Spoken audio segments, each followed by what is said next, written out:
rain came down hard that night, not the gentle kind, the punishing kind, the kind that felt like the sky had decided you didn't deserve mercy anymore. Cade Harrigan stood on the front porch of the house Here he'd you go, lived in sir. for 17 Thank years, you, son. I watching the door appreciate it. close in his face. No yelling, no screaming, just the sound of the lock clicking into place. Final. His mother didn't look at him through the window. She just turned and walked back into the warm living room, back to her new husband, back to the life she'd chosen that didn't include her son. Cade waited, maybe 5 seconds, maybe 10, hoping she'd change her mind, hoping she'd remember that he was still her son, that he was only 17, that it was November and freezing and he had nowhere to go. She didn't come back. Behind him, his stepfather, Dwight's voice cut through the door, cold, flat. Don't come back. Not angry, not emotional, just done. Cade stood there for one more moment. Then he picked up his backpack, pulled his hood over his head, and walked down the steps into the rain. The water hit him immediately. Within seconds, his hoodie was soaked through, his jeans clung to his legs. His sneakers squished with every step. But he didn't run. He didn't hurry. Where was he going to go? He had no friends who would take him in, no relatives nearby, no money saved up. Just a phone with 12% battery and $10 in his pocket. $10. Everything he had in the world. The streetlights flickered as he walked. Spokane at 1 in the morning was a different city. Empty, cold, indifferent. Cars passed him without slowing down. Nobody cared about a kid walking alone in the rain. Nobody ever had, except one person. Cade reached into his pocket and pulled out the photograph. Worn at the edges, faded, bent from being carried around for 7 years. His father, Owen Harrigan, standing in front of an old camping trailer smiling, one hand on Cade's shoulder. Cade was 9 in that picture, maybe 10, back when things still made sense, back when he still had someone who looked at him like he mattered. Owen died when Cade was 10, March 2019, a car accident, they said. Lost control on a wet road. Crashed into a tree, gone before the ambulance arrived. That's what they told him. Cade stared at the photo for a long moment, rain dripping off the edges. Then he carefully folded it and put it back in his pocket. He kept walking. The gas station appeared about 40 minutes later. One of those old, run-down places on the edge of town that only stayed open because truckers needed somewhere to stop at odd hours. Flickering fluorescent lights. Cracked pavement. A few cars parked near the pump's engines idling. Cade walked past them and sat down on the curb near the dumpsters, pulling his knees to his chest. He was cold, hungry, exhausted, and completely alone. He sat there for maybe 20 minutes trying to think, trying to come up with a plan, but his mind kept circling back to the same truth. He had nowhere to go. That's when he saw it. Parked near the edge of the lot, half hidden in the shadows behind the dumpsters, was an old RV, and not just old, ancient, rust eating through the sides, windows cracked and taped over, tires that looked like they hadn't moved in years, and taped to the side, flapping in the wind, was a handwritten sign. For sale, $10. Cade stared at it. $10, the exact amount in his pocket. He almost laughed. It was so absurd, an RV for $10. It had to be a joke, or a scam, or something worse. But he stood up anyway. He walked closer, his shoes crunching on gravel, and circled the vehicle slowly. The thing was falling apart, paint peeling off in sheets, door handle half broken, one of the side mirrors hanging by a wire. But it had walls and a roof, and right now that was more than Cade had. You looking to buy? The voice startled him. Cade turned and saw an old man stepping out from behind the RV, late 60s, maybe 70s, greasy jacket, stubble on his face, eyes that looked like they'd seen too much and cared about too little. He smelled like whiskey. I don't know, Cade said carefully. Does it even run? The man shrugged. Sometimes. Cade raised an eyebrow. Sometimes. Yeah, sometimes it'll start, sometimes it won't. Depends on the day. The man pulled a pack of cigarettes from his pocket, lit one, and took a long drag. You really selling it for $10? That's what the sign says. Why so cheap? The man looked at him for a long moment. Then he exhaled smoke and shrugged again. Because I want it gone, and nobody else wants it. There was something final in the way he said it, like he wasn't just talking about the RV. Cade glanced back at the vehicle. Rust, broken windows, a door that probably didn't lock. But it was shelter, and $10 was all he had. "I'll take it," Cade said quietly. The man studied him.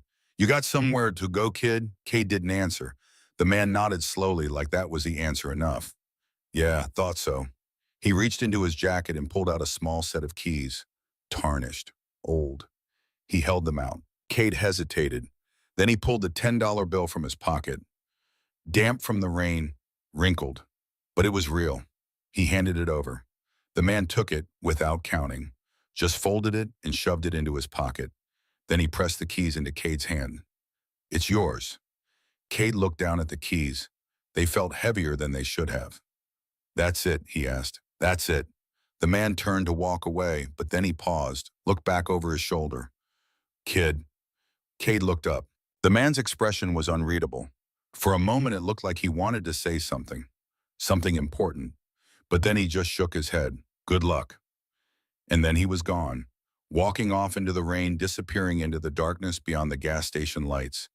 Cade stood there for a moment, keys in his hand, staring at the rusted RV. Then he walked to the door and pulled it open. The smell hit him first. Dust, mildew, old fabric that hadn't been cleaned in years, rust and decay, and something else he couldn't quite place. But it was dry. Cade stepped inside and pulled the door closed behind him. The rain immediately became quieter. Muffled, like the world outside had been turned down a notch. He stood there in the darkness for a moment, just breathing. Then he reached up and found a small overhead light, clicked it on. The bulb flickered. Weak, yellow, but it worked. The inside of the RV was worse than the outside. Torn seats covered in stains, cabinets hanging half off their hinges, wires dangling from the ceiling. The floor creaked under every step, and there were holes in the walls where the insulation had rotted through. But it was his. Cade dropped his backpack onto one of the torn seats and looked around. Really looked. There was a small kitchenette to his left, a sink with no faucet, a stove that definitely didn't work, cabinets with doors that hung loose. To his right, a narrow hallway led toward the back, and at the end of that hallway, barely visible in the dim light, was a door. Cade frowned. He walked toward it slowly, each step making the floor groan. The door wasn't like the rest of the RV. It didn't match. The walls around it were cheap plywood and cracked paneling, but this door was different. Metal, old but solid, heavy, and completely out of place. Cade reached out and touched it. Cold. He looked for a handle, but there wasn't one. Just a small keyhole near the center, scratched and worn like someone had tried to force it open before. He tried pushing it. It didn't budge. Pulling. Nothing. He ran his fingers along the edges looking for a latch or a hinge that might give. But the door was flush with the wall, sealed tight. "What the hell?" he muttered. Why would someone put a locked metal door inside an RV? It didn't make sense. Cade stood there for a long time, just staring at it, his mind racing, his exhaustion forgotten. Finally, he stepped back. "Tomorrow," he told himself. "I'll figure it out tomorrow." But even as he said it, he knew he was lying. He went back to the front of the RV, pulled off his soaked hoodie, and sat down on one of the torn seats. He should sleep. He should rest. He should let it go. But his eyes kept drifting back to that hallway, to that door. The rain pounded against the roof all night, steady, relentless. But Cade barely heard it. He couldn't stop thinking about the door. By the time the sun came up, he hadn't slept at all. The morning was gray and cold. Cade stepped out of the RV and stretched his body stiff from sitting in the same position all night. The gas station was quieter now, just a few early morning commuters stopping for coffee. He needed food, and he needed money to buy it. Cade spent the next few hours walking around the area looking for work. Anything. He didn't care what it was. Most people ignored him. A few told him to get lost. But finally, around noon, he found a small auto shop a few blocks away. The sign out front said Martinez Auto Repair. Cade walked inside. The shop smelled like oil and metal. Tools hung on the walls. A car was up on a lift, its underside exposed. And standing beneath it, wiping his hands on a rag, was a man in his mid-40s. Broad shoulders, grease-stained shirt, kind eyes. Help you, the man asked. You need any help around here? Cade asked. I can sweep, haul stuff, whatever you need. The man studied him for a moment. You got experience? No, but I'll work hard. The man looked him up and down, took in the damp clothes, the tired eyes, the desperation barely hidden behind the words. He sighed. You hungry? Cade hesitated, then nodded. The man reached into his pocket and pulled out a $20 bill. Clean up the back lot, organize the scrap metal, sweep the floors. Do a good job and this is yours. Cade stared at the money. Deal. He worked for 4 hours straight, sweeping, hauling, organizing. His arms ached. His back hurt. But he didn't stop. By the time he was done, the lot looked completely different. The man came out to inspect it, nodded. Not bad, kid. Not bad at all. He handed Cade the 20. Cade took it like it was a lifeline. Thank you. The man shrugged. You need more work, you come back. I can always use the help. I will. Cade walked out of the shop with $20 in his pocket. It wasn't much, but it was something. He stopped at a small grocery store on the way back to the RV, bought the cheapest things he could find. Bread, peanut butter, a gallon of water. He had $3 left. When he got back to the RV, he sat down and ate slowly, making it last, trying not to think about how long this food would have to stretch. But even as he ate, his eyes kept drifting back to that hallway, to that door. He couldn't ignore it anymore. Cade stood up, walked to the back, and stood in front of the metal door again. This time he really looked at it. The scratches around the keyhole weren't random. They were deliberate, like someone had spent hours trying to pick the lock or force it open. He ran his hand along the edge of the door. That's when he noticed something. The paneling around the door wasn't flush. There was a gap, small but visible. Cade grabbed a broken piece of metal from the floor and wedged it into the gap. Then he pried. The paneling came loose, and behind it he saw something that made his breath catch. The metal door wasn't built into the RV. It was installed, retrofitted. Someone had taken the original wall out and put this in its place. Someone had gone to a lot of trouble to hide whatever was behind this door. Cade stepped back, his heart pounding. He looked around the RV, really looked. If someone hid a door, maybe they hid something else. He started searching, opening cabinets, pulling up loose floorboards, checking under seats. Most of it was junk, empty wrappers, old newspapers, broken tools. But then in the kitchenette, he found something. A cabinet in the corner. The door hung at an odd angle half off its hinges. He'd ignored it before, but now he pulled it open. Inside, wedged into the back corner, was a small metal box. Cade pulled it out. It was old, rusted, but intact. He pried it open. Inside were papers, stacks of them, folded, yellowed with age. Cade unfolded the first one. It was a receipt, dated 2017, for equipment he didn't recognize. The second was a technical schematic. He didn't understand it. The third was a handwritten note, numbers, addresses. And then he saw it. At the top of one of the pages, written in block letters, Owen Harrigan, lead systems engineer. Cade froze. That was his father's name. He flipped through the papers faster now, and there it was again, and again. Owen Harrigan, over and over. Purchase orders, technical notes, project memos. His father's name was everywhere. Cade's hands started shaking. What the hell, he whispered. His father had been a technician. Small was repairs. That's what his mother always said. That's what everyone told him. But this was something else. He kept flipping. And then he found an address, written in red ink, circled, underlined, like it was important. 2847 Industrial Canyon Road, Spokane. It appeared 12 times across different documents. Cade stared at it. What was at that address, and why did his father's name keep showing up next to it? He pulled out his phone. 12% battery left. He typed the address into Google Maps. The result loaded slowly. When it did, Cade's stomach dropped. The address was in an industrial area on the north side of the city.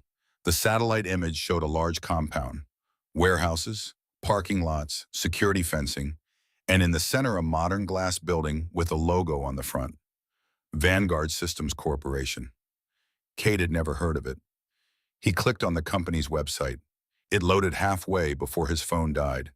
but he'd seen enough. His father had been connected to this company, somehow, and someone had hidden all the evidence inside this RV.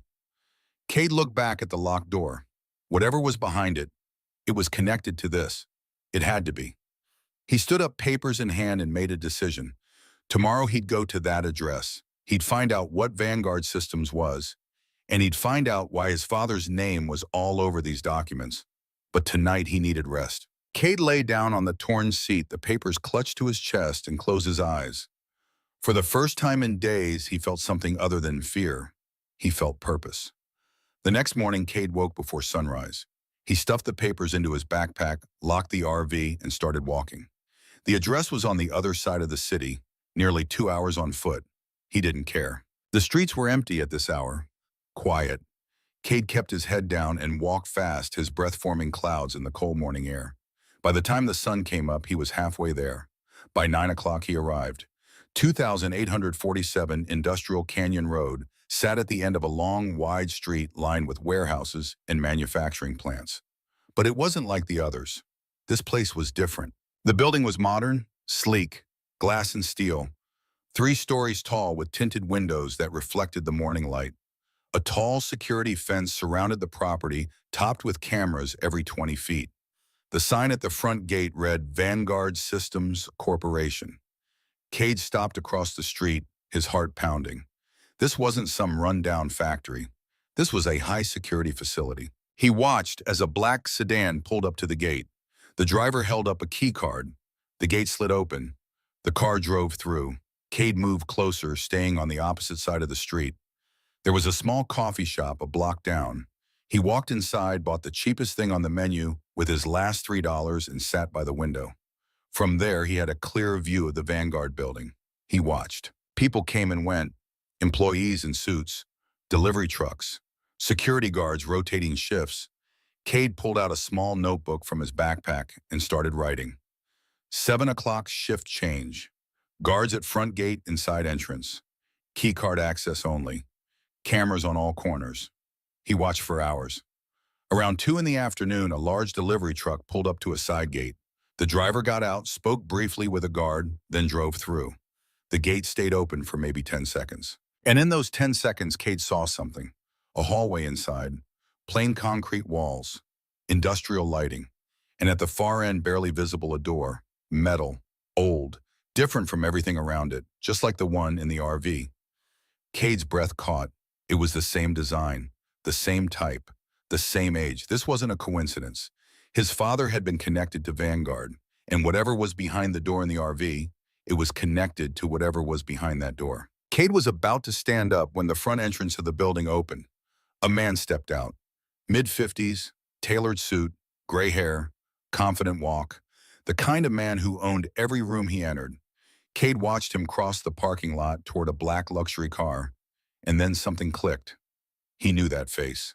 Cade fumbled for his backpack, pulled out the photograph of his father. The old one. The one from the camping trip.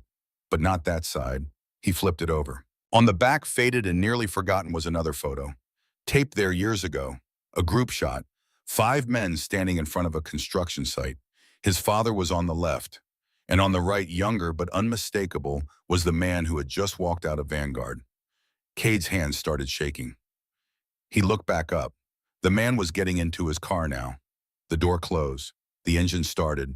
And then just before the car pulled away, the man looked across the street, directly at the coffee shop window, directly at Cade. For 2 seconds, maybe 3, their eyes met. The man's expression didn't change, but then his mouth curved, a small smile. Not friendly, not surprised, certain. Like he'd been expecting this. Like Cade was already caught. Like this was all part of a game Cade didn't even know he was playing. Then the car pulled away, the man still smiling. Cade sat frozen, his heart hammering in his chest. That man knew his father. He was in the photo. And now he was here, running this company. Whatever his father had been involved in, this man was part of it. And he knew Cade existed. Cade stood up, grabbed his bag, and walked out of the coffee shop. He needed answers. And he wasn't going to find them by sitting around. He was going back to the RV, and he was going to open that door.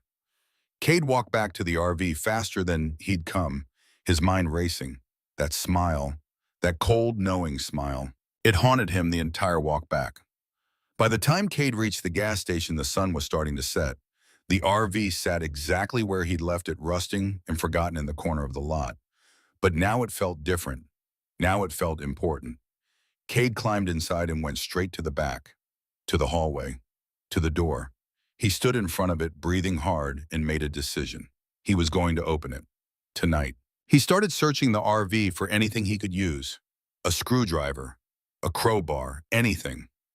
Most of the drawers were empty, but in the far back underneath a pile of old rags, he found something. A rusty metal bar, maybe 2 feet long. Bent at one end, it wasn't much, but it would have to do. Cade carried it back to the door and wedged the bent end into the small gap between the door and the frame. Then he pulled. Nothing. He repositioned. Pulled harder. The metal groaned, but the door didn't move. Cade gritted his teeth and threw his full weight into it. The bar slipped. He stumbled backward, hitting the wall hard. "Come on," he muttered. He tried again, and again. Each time the door held firm. His hands were starting to blister. His shoulders ached, but he didn't stop. On the 7th attempt, he heard something. A crack. Small, but real. Cade repositioned the bar, aimed for the same spot, and pulled with everything he had. The crack grew louder. The metal around the lock started to bend. He pulled harder, and then with a loud snap, the lock broke. The door swung open. Cold air rushed out instantly. Not stale, not musty, cold. Like the space behind the door had been sealed for years and the temperature inside had never changed. Cade stepped back, breathing hard, staring into the darkness beyond. He grabbed the small flashlight he'd found earlier in one of the cabinets, clicked it on. The beam cut through the darkness, and what he saw made him freeze. It wasn't a normal room, it was a compartment. Small, maybe 6 feet by 6 feet, but it was organized, deliberately, carefully. Shelves lined the walls, metal, industrial, and on those shelves were boxes, files, equipment. This wasn't storage. This was a hiding place. Cade stepped inside slowly, his flashlight sweeping across the space. The air was cold enough that he could see his breath. The walls were lined with some kind of insulation, soundproofing maybe, or temperature control. Someone had gone to a lot of trouble to preserve whatever was in here. Cade moved to the nearest shelf and pulled down a folder. He opened it. Inside were documents, technical schematics, blueprints, pages and pages of diagrams and specifications for something he didn't understand. But at the top of every page was the same header, Project Phantom Grid, and beneath it, in smaller text, Vanguard Systems Corporation, classified. Cade's heart started pounding. He flipped through the pages. Most of it was technical jargon, engineering terms, equations, but there were notes in the margins, handwritten, in a script he recognized, his father's handwriting. Cade pulled down another folder, then another. They were all the same, Project Phantom Grid, Vanguard Systems. His father's notes scrawled across every page. "What were you working on, Dad?" Cade whispered. He kept searching. On the bottom shelf, pushed into the far corner, was a small locked case, metal, heavy, with a combination lock on the front. Cade pulled it out and set it on the floor. He tried the lock. It didn't budge. A combination lock, 3 digits. He thought for a moment. Then he tried something. 0, 7, 1, 5, July 15th, his birthday. The lock clicked open. Cade stared at it, his hands trembling. His father had locked this case, and he'd set the combination to Cade's birthday. Like he'd known, like he'd planned for this. Cade lifted the lid. Inside were 2 things. The first was a small device, custom-built, about the size of a USB drive, but thicker, with a small screen on one side and a port on the other. The second was a piece of paper, folded, worn. Cade picked up the paper carefully and unfolded it. The handwriting was unmistakable, his father's. Cade's vision blurred as he read, "Cade, if you're reading this, then I couldn't keep you out of this. I'm sorry, I tried. I tried to protect you. But if you found this, it means they've come for me. And it means you're in danger too." Cade's hands shook. "Vanguard is building something that should not exist." Project Phantom Grid, it's a surveillance system, but not like anything you've seen. It uses directed energy to monitor brain activity, to read thoughts, to track intentions. They're calling it predictive security, but it's control, pure and simple. Cade's breath caught.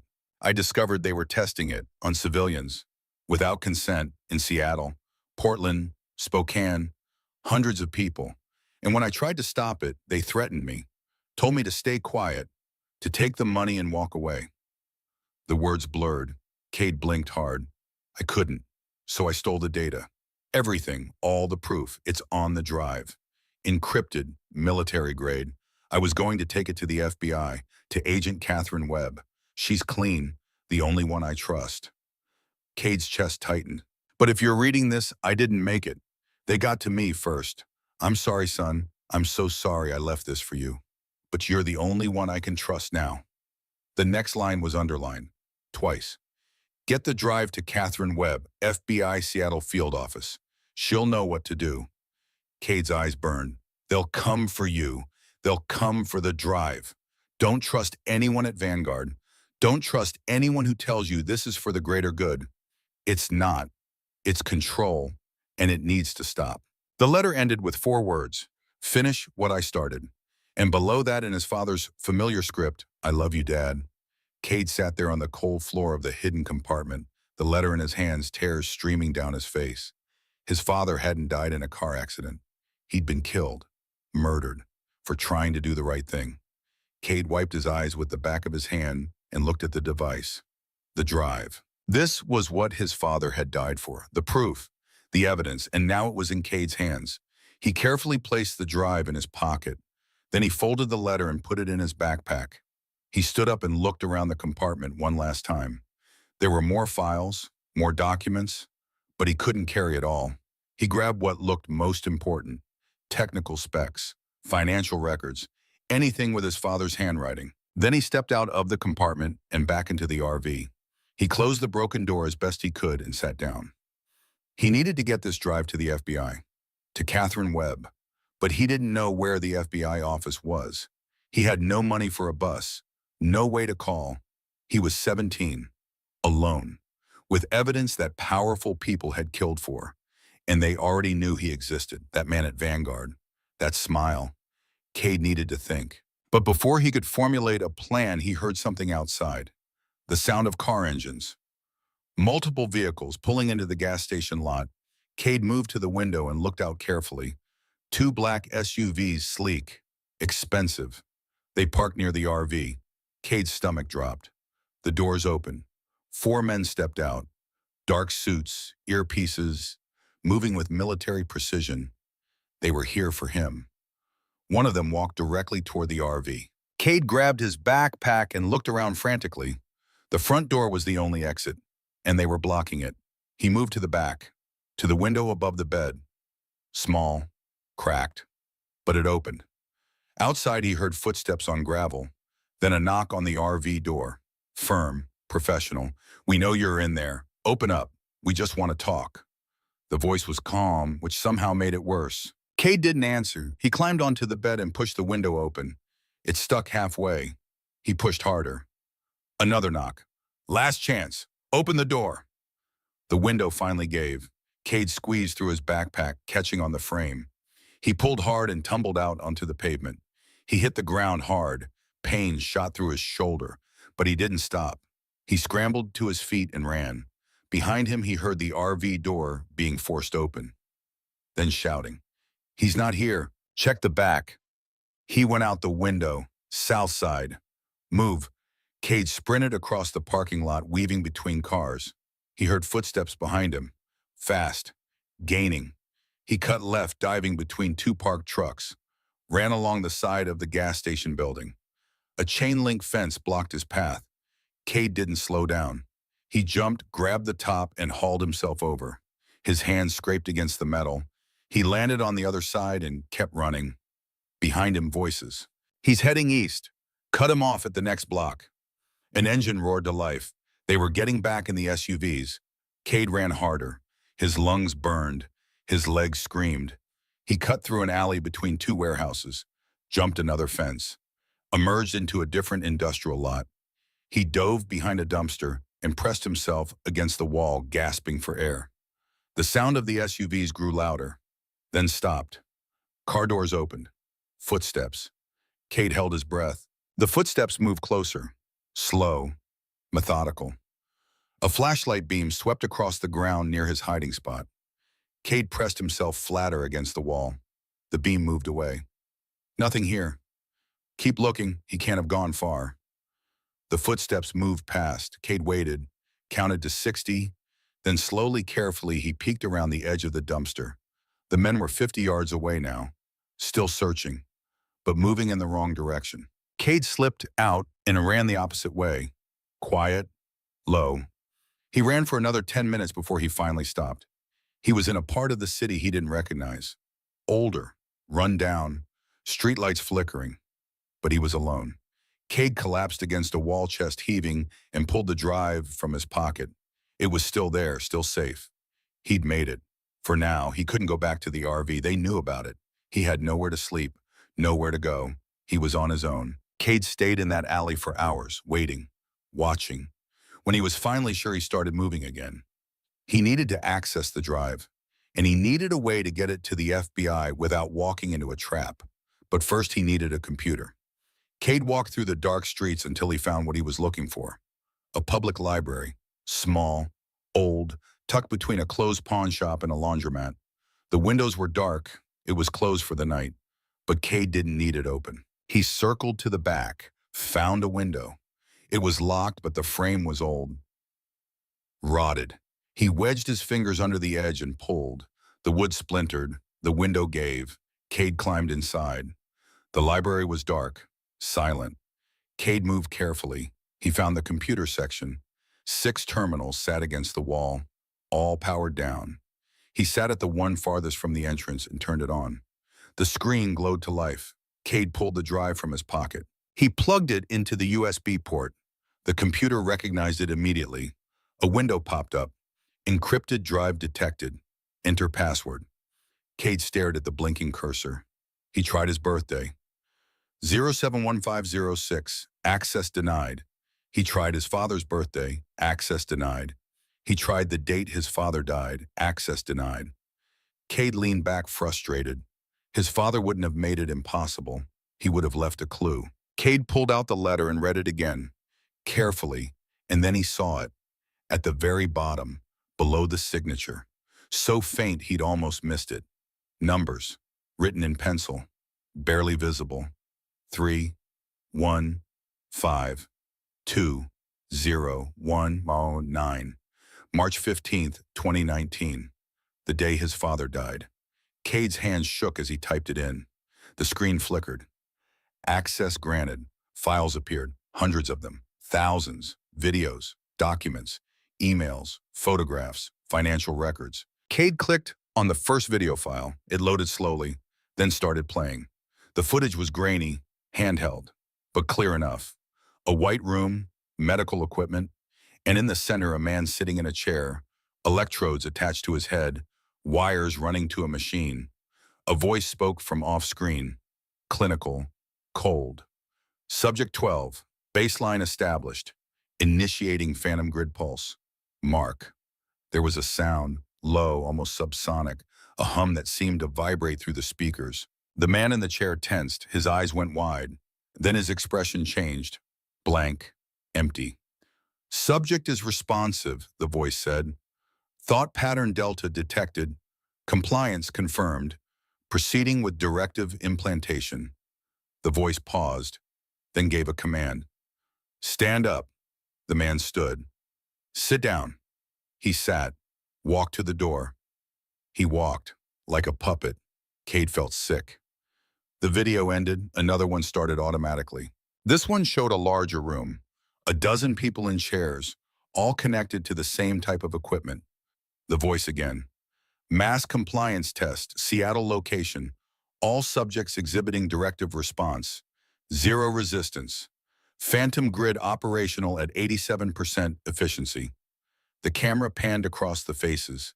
Men, women, different ages, and all with the same blank expression. The video cut to black.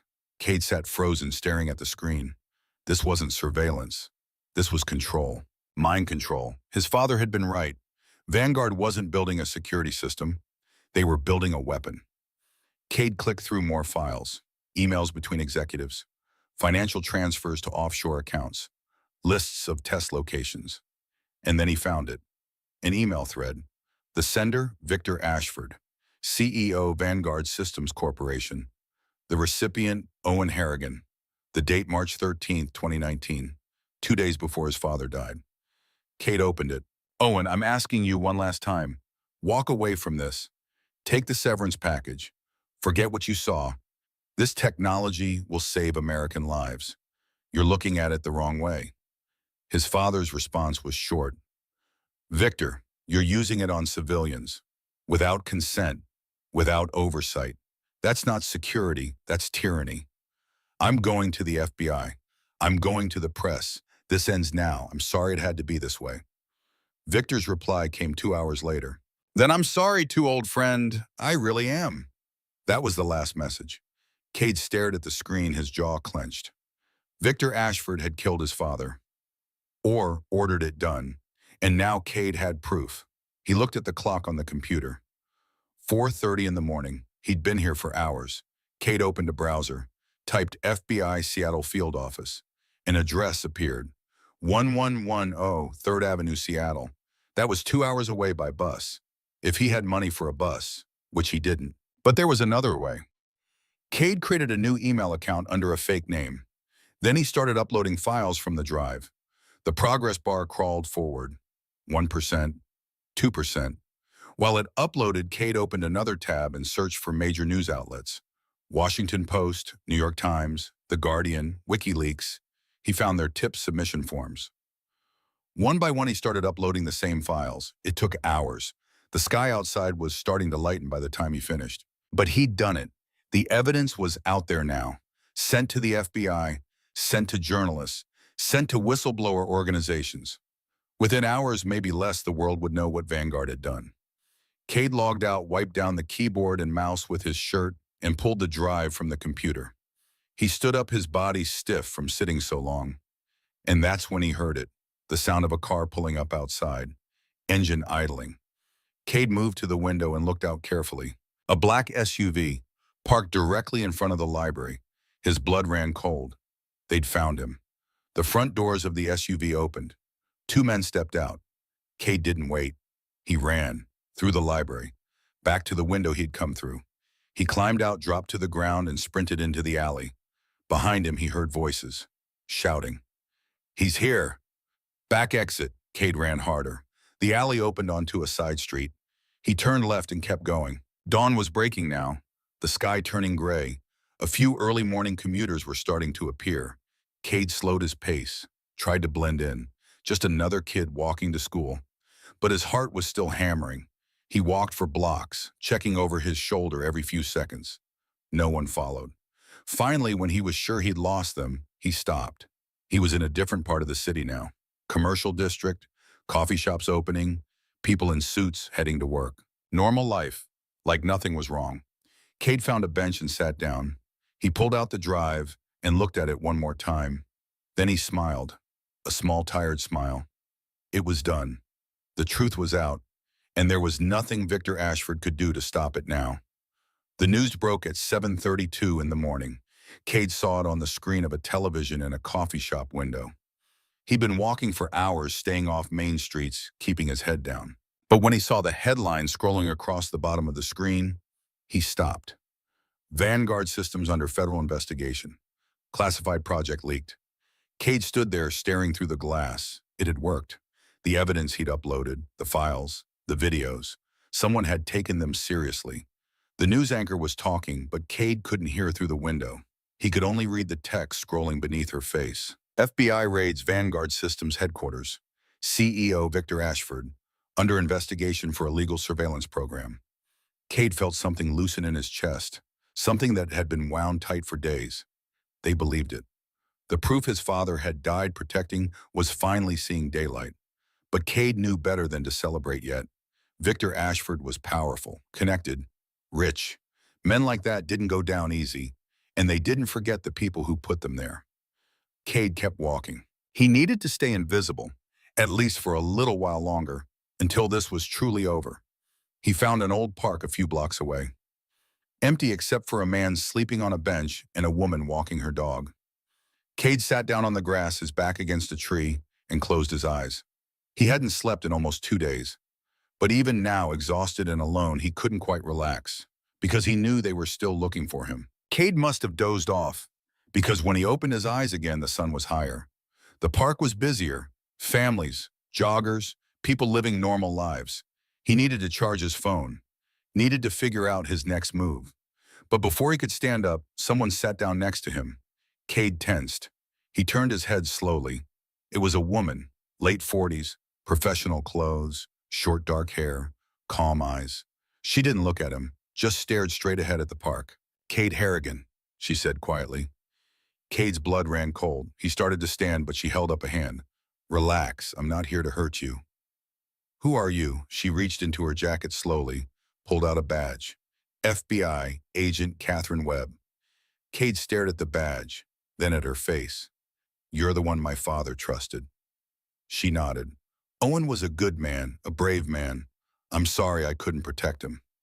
Cade didn't say anything. Webb put the badge away. "I got your files early this morning, along with about 50 other agencies and news outlets." She smiled slightly. "You made quite the splash." "Is it real?" Cade asked. "The investigation?"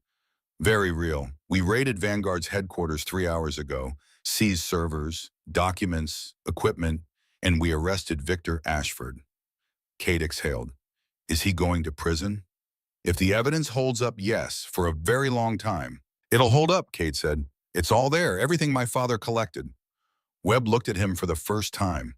"He planned this, didn't he, hiding the RV, the drive, leaving it for you?" "I think so. He must have known they'd come for him, and he wanted to make sure the truth survived, even if he didn't." Cade felt his throat tighten. Webb was quiet for a moment, then she spoke again. "You did what he couldn't, Cade. You finished it. That takes courage." "I didn't have a choice." "You always have a choice. You could have walked away, taken the RV, and disappeared. But you didn't." Cade looked down at his hands. "He was my dad. I couldn't just let it go." Webb nodded. "No, I don't suppose you could." They sat in silence for a while, the sounds of the park around them, kids laughing, dogs barking, normal life. Finally, Webb stood up. "Come on, let's get you somewhere safe." Cade hesitated. "Where?" "FBI field office. We need your statement, and we need to make sure you're protected until this is over." "Am I in trouble for breaking into the library?" Webb smiled. "Think we can overlook that, given the circumstances." Cade stood up slowly. His legs were stiff. His whole body ached. "What happens after I give my statement?" "That's up to you. You're 17. Legally, we'd need to contact your mother." "No," the word came out harder than Cade intended. Webb studied him. "She kicked you out?" "Yeah. Then we'll figure something else out. There are programs, resources. You won't be on the street." Cade followed her to an unmarked car parked at the edge of the park. As they drove, he stared out the window, watching the city pass by. For the first time in a week, he wasn't running. For the first time in 7 years, he felt like maybe things could actually be okay. The FBI field office was downtown, a tall, gray building with no signs, just an address. Webb led Cade through security up an elevator and into a small conference room. "Wait here," she said. "I'll be right back." Cade sat down at the table. The room was plain, white walls, no windows, a camera in the corner. He waited. 10 minutes later, Webb returned with another agent, younger, male, carrying a laptop. "This is Agent Morris. He's going to take your statement." Cade nodded. Morris set up the laptop and opened a recording program. "Just tell us everything," he said. "Start from the beginning." So Cade did. He told them about being kicked out, about buying the RV for $10, about finding the locked door in the papers with his father's name. He told them about going to Vanguard, seeing Victor Ashford, that cold smile through the window. He told them about breaking into the hidden compartment, his father's letter, the drive, the encryption. And he told them about running, hiding, uploading the files in the middle of the night. Morris typed everything, stopped occasionally to ask questions. It took 2 hours. When Cade finally finished, his throat was dry, his voice hoarse. Webb slid a bottle of water across the table. You did good, Cade. Morris closed his laptop. This corroborates everything we found in the raid. The timeline, the project details, Ashford's involvement. So it's over? Cade asked. Webb and Morris exchanged a look. The investigation is just beginning, Webb said carefully. But the hardest part is done. We have the evidence. We have Ashford in custody. Now it's just a matter of building the case. Will I have to testify? Probably if it goes to trial. Cade nodded slowly. Okay. Webb stood up. Come on, let's get you some food and a place to sleep. She led Cade to a break room, got him a sandwich and chips from a vending machine. Cade ate slowly, realizing how hungry he actually was. What about the people, he asked between bites. The ones they tested on. Are they okay? Webb's expression darkened. We're still tracking them down. Most don't even know they were part of the experiment. Vanguard was careful. They used brief exposures. In public places, the effects were temporary. But they're okay. Physically, yes, but we'll be monitoring them, and Vanguard will be paying for what they did. Cade finished the sandwich. What happens to me now? Webb sat down across from him. Like I said, there are programs, foster care, group homes. You're 17, so in less than a year, you'll age out anyway. But until then, we'll make sure you're taken care of. I don't want foster care. Then what do you want? Cade thought about it. I want to finish high school, get my diploma, maybe go to college. That's possible. There's money too. What money? Whistleblower protections, compensation.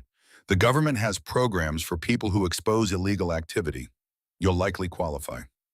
Cade hadn't thought about that. How much? Could be $50,000, could be more. Depends on the case.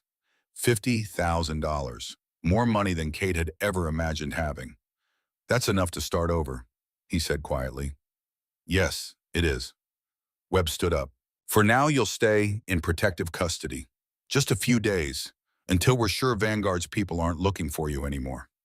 Cade nodded. She led him down another hallway to a small room. A bed, a desk, a bathroom. It's not much, but it's safe. It's perfect. Webb handed him a key. Get some rest. We'll talk more tomorrow. She left. Cade stood in the middle of the room for a long moment. Then he sat down on the bed. It was soft, clean. He lay back and stared at the ceiling. For the first time in over a week, he felt safe. And for the first time in 7 years, he felt like he'd done something that mattered. He closed his eyes, and finally he slept. Cade woke to knocking on the door. He sat up disoriented. The room was dark except for a thin line of light under the door. How long had he been asleep? The knocking came again. Cade, you awake? Webb's voice. Yeah, come in. The door opened. Webb stepped inside and flipped on the light. Cade squinted. What time is it? 6 p.m. You've been out for almost 8 hours. Cade rubbed his face. Sorry. Don't be. You needed it. She handed him a bag. Clean clothes, toiletries. Figured you could use them. Cade took the bag. Thanks. There's a shower down the hall. Take your time, then meet me in the break room. Cade showered for the first time in days. The hot water felt like a luxury. He put on the clean clothes, jeans, a plain t-shirt, socks, everything fit.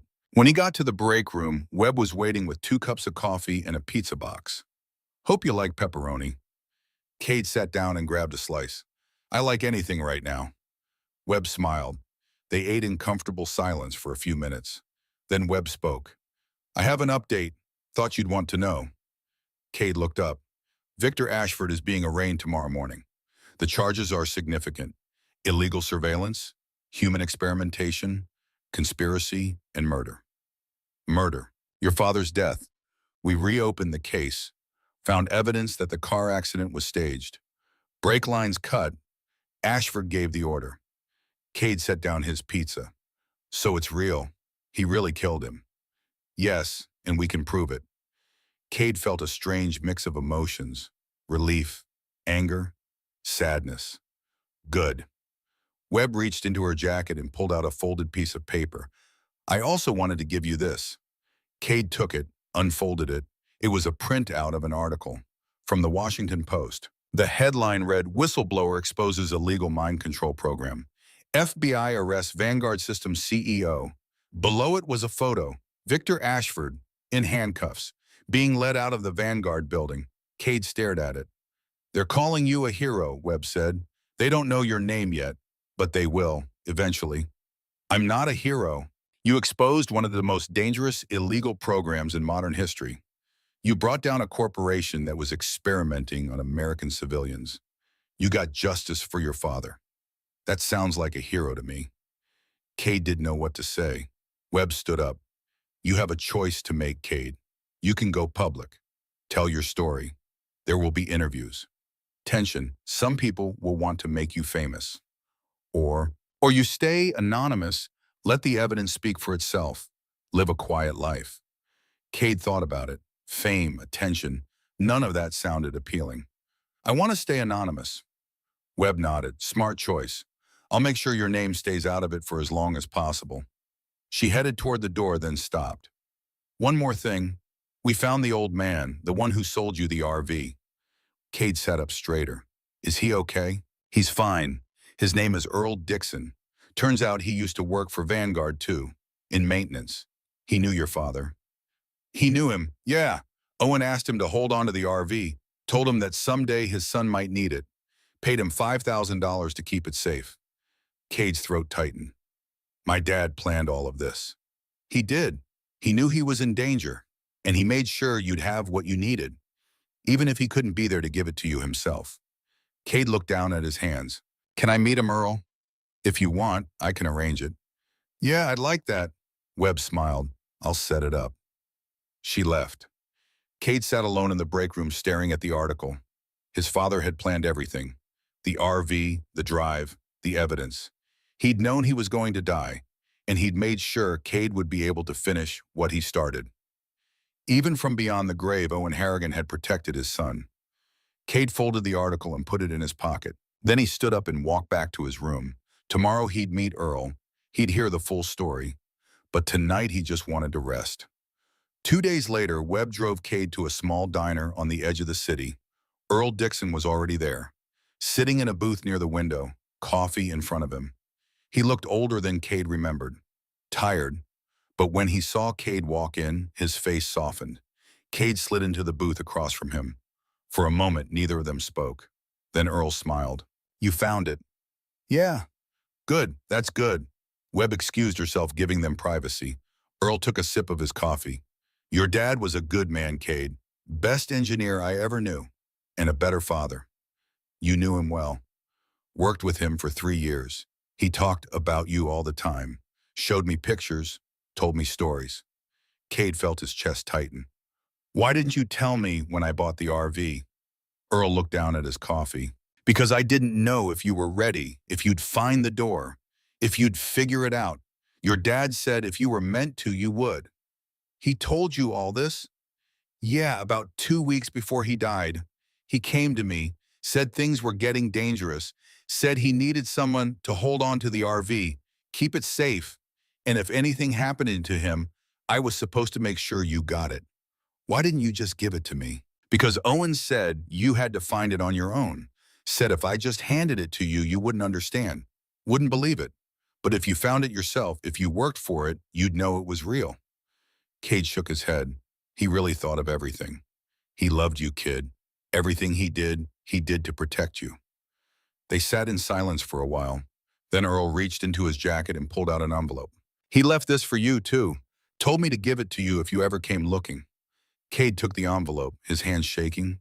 His name was written on the front, in his father's handwriting. He opened it carefully. Inside was a letter and a photograph. Cade pulled out the photo first. It was him and his father at a park. Cade was maybe 8 years old. His father had his arm around him. Both of them were smiling. Cade didn't remember the day, but he remembered the feeling, safe, loved. He set the photo down and unfolded the letter. "Cade, if you're reading this, then I'm gone, and I'm sorry. I'm sorry I couldn't be there to see you grow up. I'm sorry I couldn't protect you from all of this. But I need you to know something. You are stronger than you think, braver than you know, and you will get through this. Whatever happens, don't give up. Don't let them win. Finish what I started. And when it's done, live your life. Be happy. That's all I ever wanted for you. I love you, son. Always, Dad. Cade read it twice, then folded it carefully and put it back in the envelope.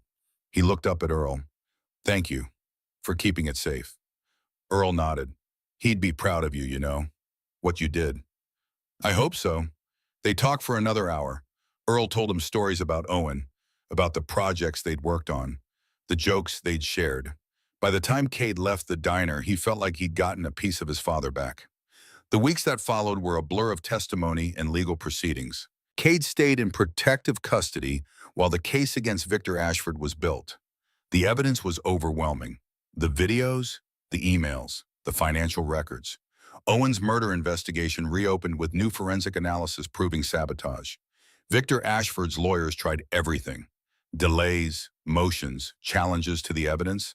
But it didn't matter. The proof was ironclad. 6 weeks after his arrest, Victor Ashford was formally charged with 47 counts, including first-degree murder. The trial would take months, but everyone knew how it would end. During this time, Webb worked with Cade on his future. The whistleblower compensation came through. $75,000. More money than Cade had ever imagined.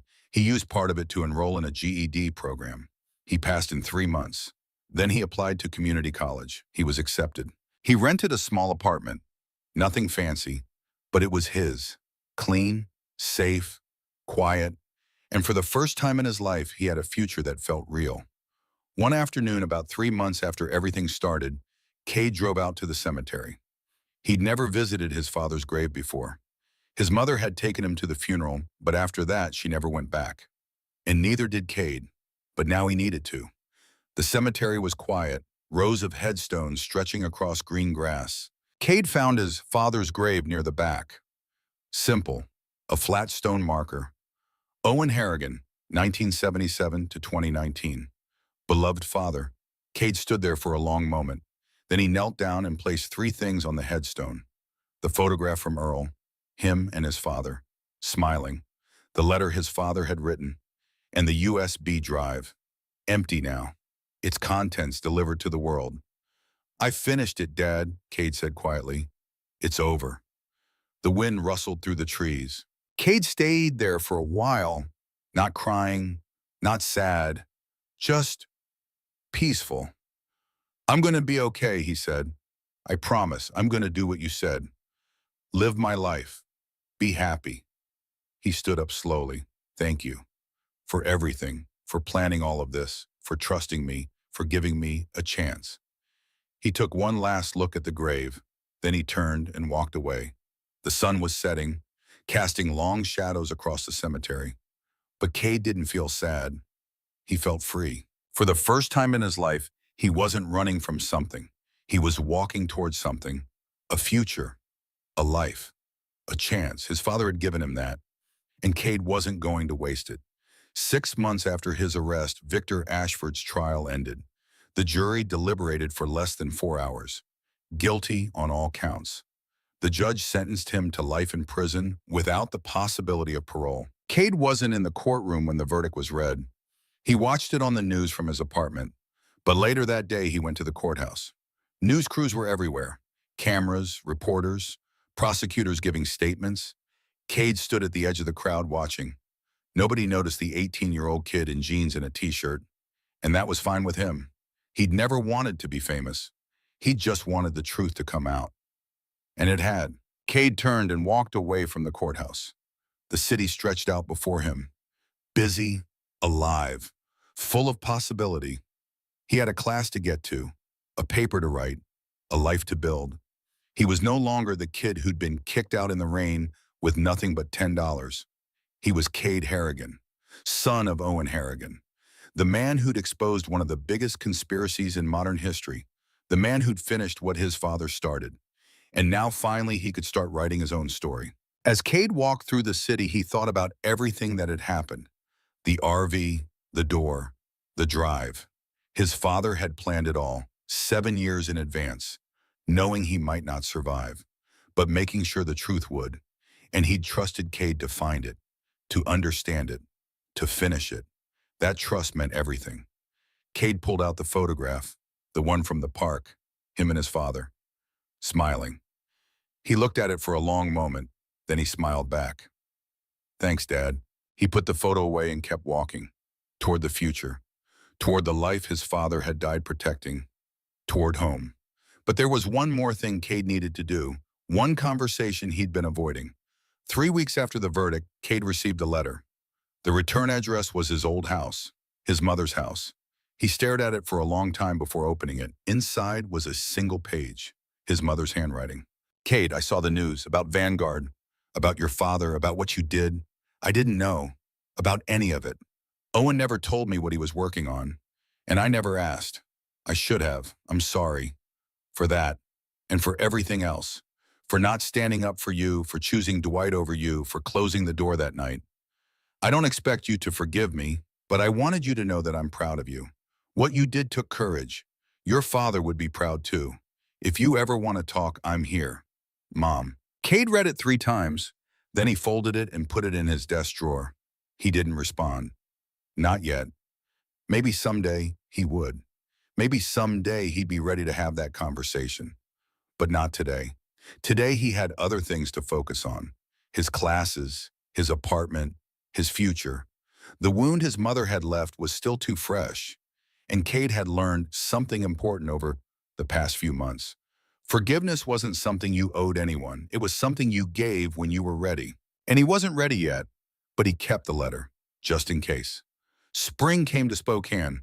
Cade finished his first semester of community college with a 3.8 GPA. He'd made a few friends, not many, but good ones. People who didn't know about Vanguard, who didn't know about his father, who just knew him as Cade, the quiet guy in the back row who always did his homework. And that was exactly how he wanted it. One Saturday morning, Cade got a call from Agent Webb. How are you doing? She asked. Good, really good. I'm glad to hear it. Listen, I wanted to let you know the last of the Phantom Grid test subjects have been identified and notified.